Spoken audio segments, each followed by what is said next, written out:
Okay, so our first speaker is Michael Jordan from UC Berkeley, who's currently visiting Paris, and it's a great pleasure to have him in Moscow, and he will talk to you about matrix completion and matrix concentration. Thank you, Philippe. Thanks for having me back to Russia. The last time I was here was 1988. Believe it or not. Interesting times in Russia. Doing this. Sorry? There were lots of jokes in Russia, lots of vodka, lots of jokes. Is that the start of the... yeah, so very nice to be here in what I take to be basically a French-Russian enclave here, held in a hotel commemorating the battle of the Russians against the French. I won't say who won, you don't know. So anyway, I'm glad to be here. So I'm going to talk about matrix concentration. In fact, the title's a little, this is a motivation. I'm not an expert in matrix concentration. I've been working with my colleagues on it for a very applied reason, which came out of matrix completion.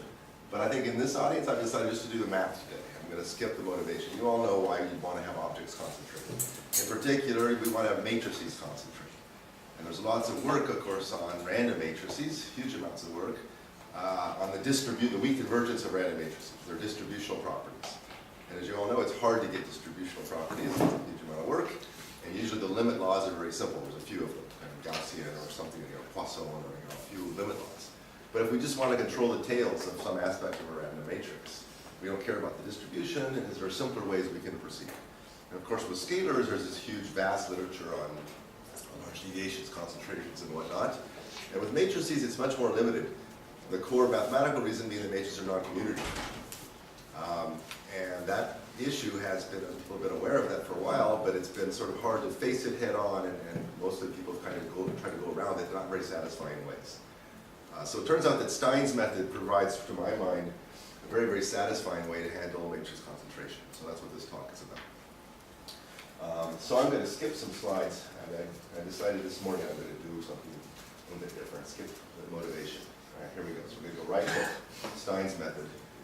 I should have acknowledged my collaborators. I don't think I did on the first slide, but Lester Mackey, who's worked with me at Berkeley, and then a team at Caltech who independently worked on Stein's method for matrix concentration, led by Joel Trop, and we joined forces in one single paper over this year.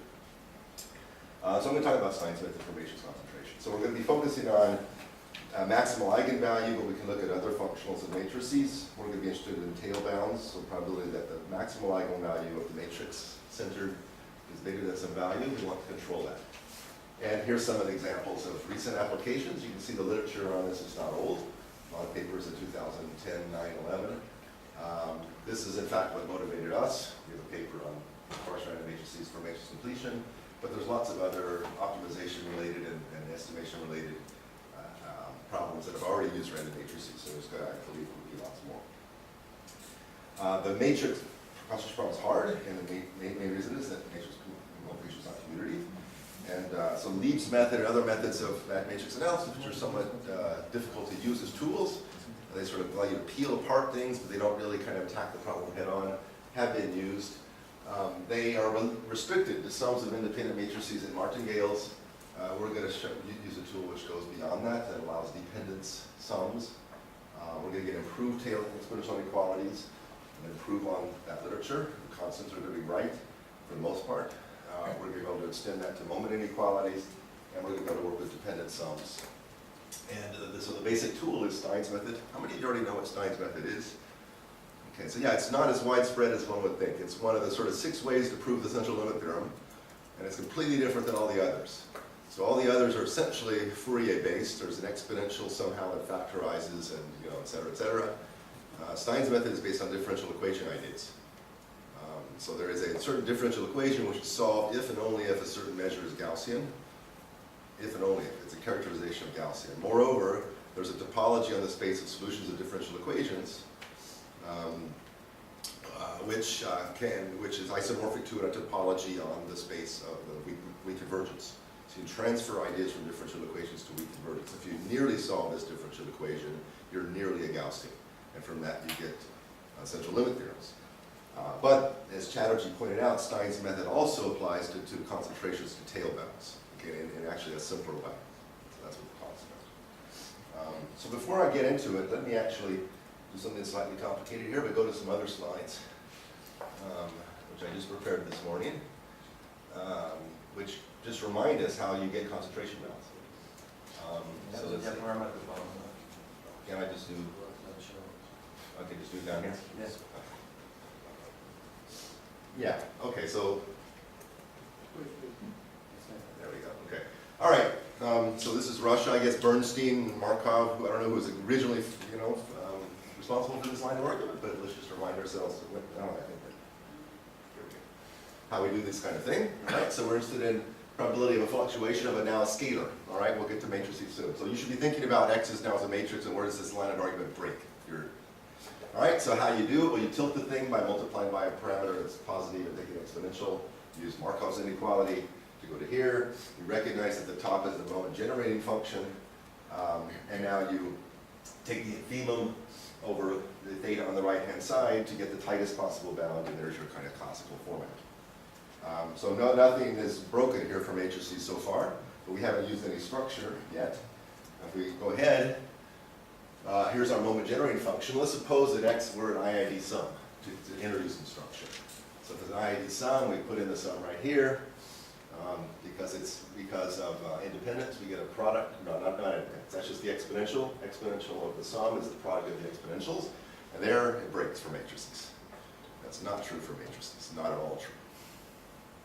What are we talking about this here? We're looking at probability that the matrix is larger than T on the cone, or what do you mean? No, just for general matrices, the exponential of A plus B is not equal to the exponential of A times the exponential of B. Yeah, but on the previous slide you started from probability that X was larger than T. Oh, now I'm talking about scalars here. I'm just we're going to be thinking ahead to matrices. Right. And where does this line of argument, this classical line of argument break for matrices? There's where it breaks, the first place it breaks. All right, but anyway, we're back to scalars. Forget about matrices. All right, for scalars, this is true. All right, and now by independence, we pull the product outside. And now we get the product of our moment generating functions, and now because they're IID, independent, identically distributed, this is the same moment generating function n times, we just get that product. And now you do this for, say, Bernoulli's, you write down the moment generating function, you take the nth power, and you get some little expression which you can simplify to get a slightly looser bound that has a nicer form, and that leads to Chernoff and Bernstein and all the classical inequalities. Okay? All right, so it breaks in the main way, it's just that we don't have commutativity. The other issue is that we had to put a lot of independence here, and lots of problems that motivate us nowadays.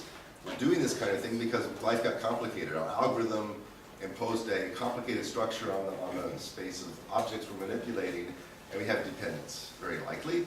And so we don't want to impose a dependence in our analysis when our algorithm kind of made things dependent.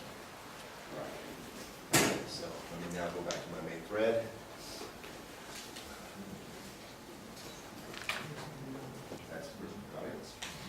All right, so a little bit of notation before we get started. We're going to restrict ourselves to Hermitian matrices here, but the arguments actually all go through for non-Hermitian matrices, and that'll actually be clear at the end. Maximal eigenvalue, trace, spectral norm, and the p-norm. Okay, so here's the basic definitions we're going to need to talk about Stein's method. First of all, we need to know about exchangeability. Exchangeability just means if you take two random elements and you change the order, you get the same distribution, invariant permutation. That's exchangeability. So we're going to define random matrices in a slightly complicated way. There's going to be an underlying random element of some kind Z. We have a function phi that maps it into a random matrix now. Now we are talking about matrices. And we have another random element Z prime. The same functional is going to give us the random matrix X prime. So Z and Z prime are exchangeable. Clearly X and X prime are exchangeable. Definition, matrix Stein pair. These two matrices are a matrix Stein pair. If you condition on one of them and take the conditional expectation of the other, you get a shrinkage times X. Right? So in some sense, X prime is exchangeable with X. They're kind of the same in some probabilistic sense. Right? They're not exactly the same, however, they're close. So alpha is a small number typically. It's going to reveal by choosing an X prime. So our problem is going to be to bound something about X. We're going to have the freedom to choose an X prime, and we want to choose it to be close by X, but reveal a little bit of the structure of X. Just peel off a little structure of X, kind of like in central limit theorem kind of ideas, where you peel off a little structure. Same kind of principle is being invoked here. All right, so that's a definition of a matrix Stein pair. Let me just, in fact, give you the simple classical example that Stein focused on. Let's let X be an IID sum. Maybe back to scalars, not matrices, just an IID sum. Sum of I equal 1 to n of yi. Right, that's my X. I tell you, find me an exchangeable pair. Another random variable, same distribution, it's exchangeable with that, but somehow close.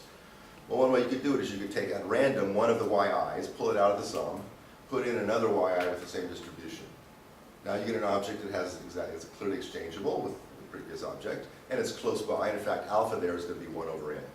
And so we kind of imagine you can control it by, in the semi-definite ordering, having it be less than or equal to some constant times x plus some constant times the identity.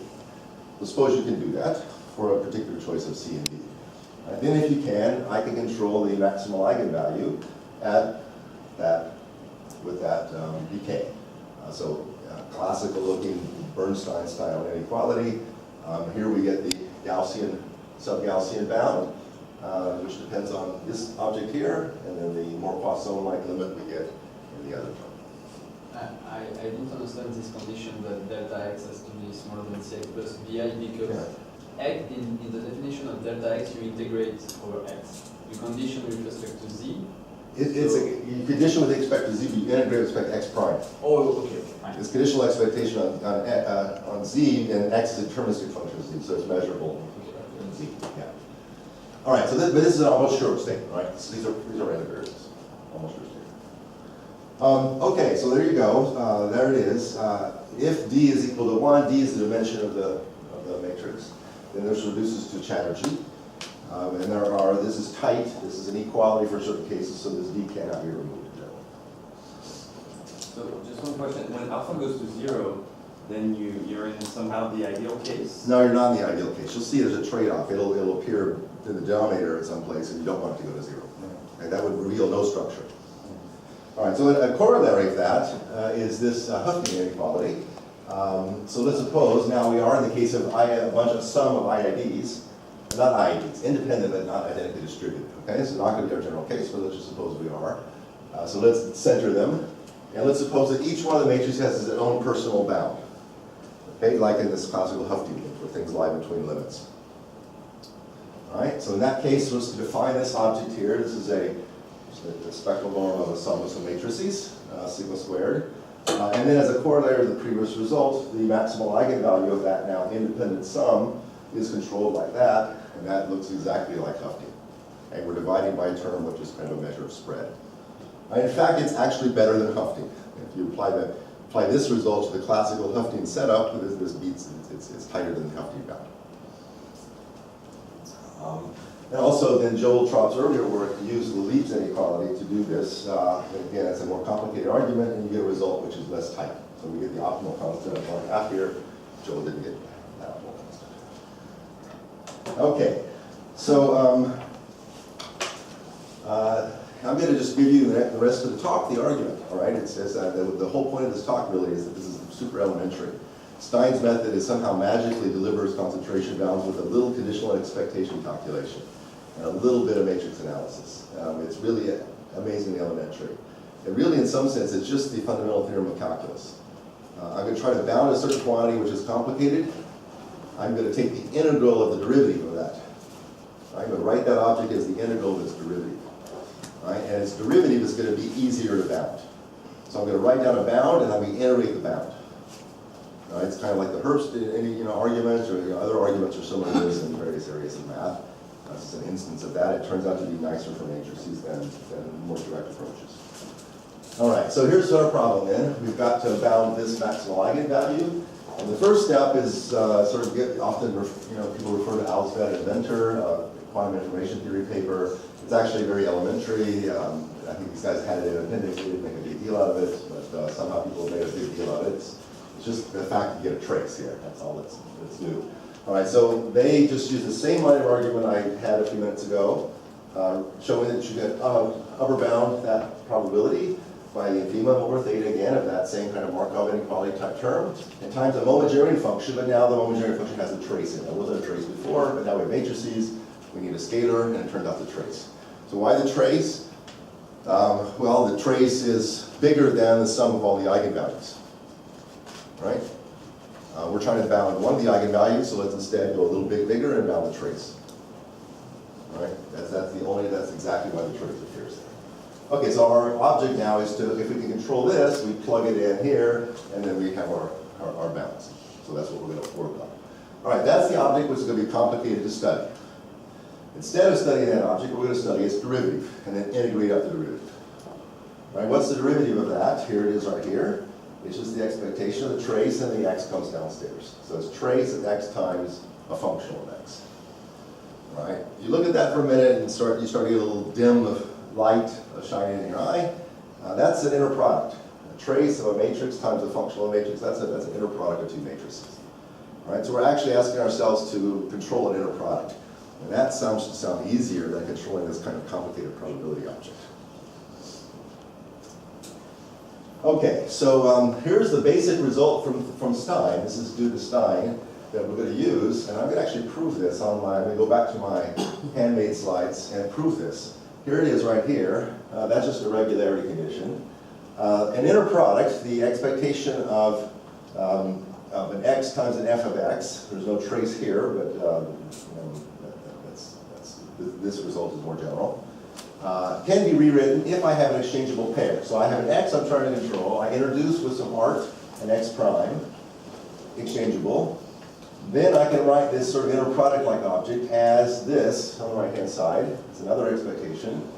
It looks more complicated, but it's going to be reveal structure. And the reason is because x and x prime are going to be chosen to be close together. So that's going to be a small number.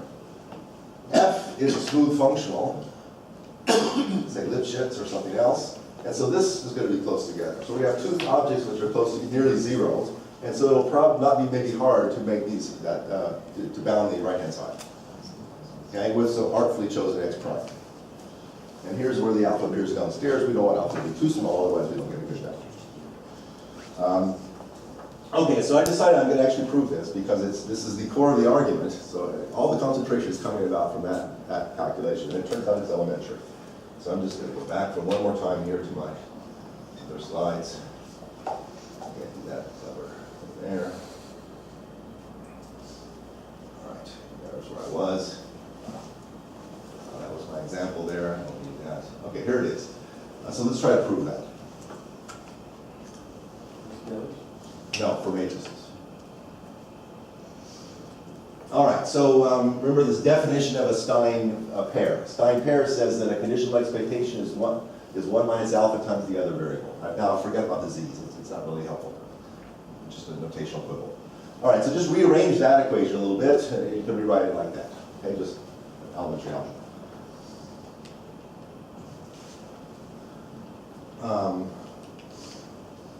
Okay, so all right, if that's true, then what I'm going to do is multiply both sides by, I'm going to multiply both sides up there by f of x, because I'm conditioning on x, the f of x will come inside. So just power property. All right. Bring the f of x inside here, and now the double expectation becomes a single expectation. By exchangeability, I can relabel every x here as an x prime and every x prime as an x. That's just by exchangeability. They have the same distribution. All right, and now just switch this, and the negative comes outside. All right. All right, and now this thing is equal both to this and to this. So just take twice that object and take the sum. All right, so twice this object is just equal to the sum of this, and so I get f of x minus f of x prime. All right, so there it is. That's the argument. All right, and we're sort of done. Amazingly, this is the core of the argument.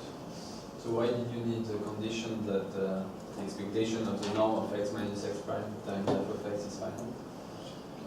You'll see it. Let me not get into that. That's just a regularity condition. Okay. Yeah, you'll see it in the. Yeah, let me not get distracted by that because I have 30 minutes, but it's not. It's just a regular condition. All right, so that's it. That's what we have that proved now. Sort of Stein's idea. I can go back to the final slides here. Control L. Okay, so we're done. Okay, so now let's go back to this main applied argument. We're trying to bound this quantity, which is the derivative of the momentary function, so there was an x downstairs. Right, so this has the form that we had before. There's an x times a function of x, f of x. This is f of x. All right, so we use the lemma to rewrite it like this, where we introduce an exchangeable x prime. Okay? Just apply it. Okay, so now we've got to try to do something with that right-hand side. And we puzzled about this for a little while. This turned out to be, it wasn't kind of clear how to proceed here. This expression here in particular, how to exploit the smoothness. And my colleague Lester Mackey was the one who finally found us the way forward. We thought that we were stuck in the kind of Leibniz theorem problems everybody's familiar with, and it turned out no. It was kind of an elementary argument here, which allowed us to move forward, and it's really just a simple calculus argument at the end of the day involving matrices. So there's a little lemma that Lester proved, that the trace of the difference of a GA and a GB, where G is increasing, and an H, which is a convex derivative, is just kind of like by mean value theorem. There's just the G's pulled down, and this difference here becomes a sum of the derivatives times the difference in the arguments. It's really just the mean value theorem with traces of matrices. Okay, this is not true without the trace, by the way. It has to be the trace. Okay, so that's just our little lemma. With that lemma in hand, this is the end of the argument, right here, the last part of it. So here's where we were before. The m prime was just equal to that by Stein. Now we use Lester's result. We take this object here, and it becomes plus its derivative. So here's the derivative with the extra x of x, the extra theta coming down. Then we had a plus, the minus of the arguments, and now we get a square because of that. It now appears twice. So we're now down to there. All right, and now we see that we have this conditional, we have a variance-like term. All right, we have a conditional variance. If we forget one of them, we just take this one right here, we condition on x, we just get a theta x, and then we have a conditional expectation of that, conditioning on x. That is the definition of the conditional variance. All right, and then by exchangeability, this other one is going to give us another instance of the same thing, so we get twice. And so that cancels the 4. There's 2 of them, and it cancels, and by the definition of this, there was a half in there. All right, so that's where the 4 went away. All right, so we revealed a variance-like term here in this argument, multiplying the exponential. All right. Now, why is that nice? Well, because now we can try to control that variance-like term. In particular, here's the way we've chosen to develop a theory, is we control it like that. Good. So the alpha is hidden in this delta term. Yeah, the alpha is hidden inside the delta term. Exactly. That's right. Okay, so now we simply take this thing. We're trying to get an upper bound. So we take this upper greater than quantity. We plug it in right here. All right, and now there's just a little bit of substitution to get to here. Let's see. The VI term, when I plug it in, I just get this. Well, that's just a moment generating function, all right, times V. Okay? This term here, when I plug it in, I just get x times this. That's the derivative of the moment generation function, times C. Times C. Okay, so just definitions you get from here to here. And now we just have a little simple differential equation we can solve. All right? We solve that and we're done. We plug that back into the original line of argument and that's it. That's, nothing on my sleeves. That's the entire argument. So you get Bernstein, Hufstein, et cetera, 4 matrices in a way that I consider just as elementary as scalars. You could teach this in a graduate, first-year graduate class. All right, so that's it. That's all I wanted to do today. Let me just say there's a couple of other, just to finish up in my last 5 minutes. I did mention you could do this for not just for concentrations of eigenvalues, but for polynomial moments. It turned out to be just as elementary. In fact, it's really the same argument. So if I want to control some moment here of my matrix, it turns out it can be controlled again with this conditional variance. So this is kind of a long line of research on Burkholder-Davis-Gundin inequalities that people have studied in matrix analysis. And Chatterjee used this sort of tool for the scalar version of this, and we're doing that now for matrices. And a corollary of that is to apply this to the following setting, where I have a Rademacher set of Rademacher random variables, minus 1 random. These are deterministic, so this is just a fluctuating sum of plus 1 minus valued random or matrices. So if I want to control that, that's a class that's called matrix kinship inequality. It's been studied by various people in applied matrix analysis. And it's a corollary of previous results. So we get upper bounded in this way. We just plug in an appropriate term for the matrix for the conditional variance. I've now really given you the proof of that too, and that's quite hard to prove with other tools. This is now again an elementary proof for a pretty interesting result. You might wonder whether this is optimal, and it's not quite. That is not the optimal constant, but it's close within the theory of optimal. So I'm done. I think that's it. Just mention that there an hour. That was the 30-minute version of the talk, and the hour version. I would first of all note that this goes for non-Hermitian matrices just by using dilation. So if I have a non-Hermitian matrix B, I just stick it in a bigger matrix, B star. That matrix is Hermitian. Its maximal eigenvalue is the same as the maximal eigenvalue of B, and so I can apply the results to the non-Hermitian matrices that way. There is another, this was kind of the simplest version of the argument. There's a refined result, which we get into in the long version of the talk. It's in the paper. And then I didn't talk about dependent sequences really at all, but in our paper we have a number of examples of applying this to dependence, because nowhere in the argument did I use independence.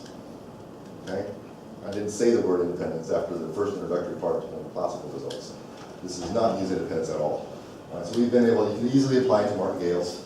We've also been able to apply it to conditionally zero mean random matrices, to various combinatorial statistics, which have dependence built in because of the sampling. So for example, sampling without replacement has a dependence built in. And then this kind of matrix functions that have self-reproducing property, we work with Pascal-Massard and others. This tool applies immediately to those as well. So I'm finished. Thank you very much.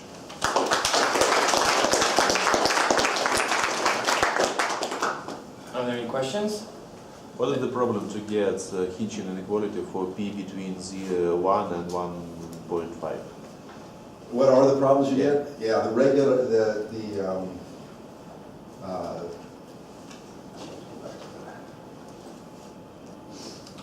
I mean, basically, you don't get a useful bound.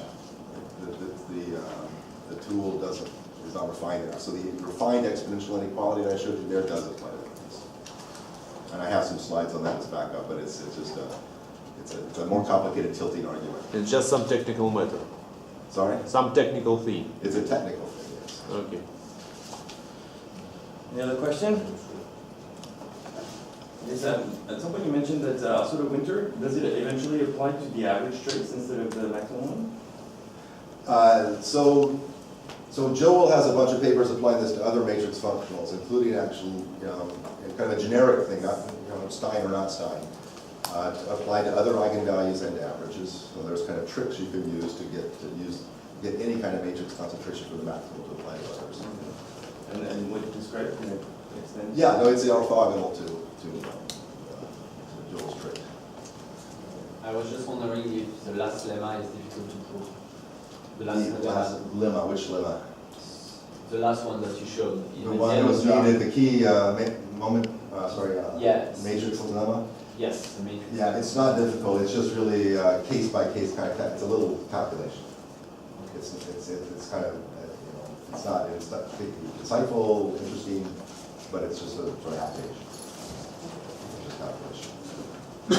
So you have only upper bound for the deviation probability. What about real concentration or lower bound? No. So this is really a first paper on this topic. Stein's not immediately set up to deliver the lower. The argument we use is not set up to deliver the lower bounds. But I hope this motivates other kind of uses of Stein. I mean, Stein is an amazingly rich tool. So we use what's called the method of exchangeable pairs. That's one way to use the Stein thinking. There's another one called size bias sampling, which is a different way to use the Stein thinking. And we've been trying to deploy size bias sampling. I think it's actually a more refined tool. It's harder to use, though. We've got the same level of results. But for the lower bounds and a full kind of story concentration, I think that's for the future. All right, so thank you, Michael.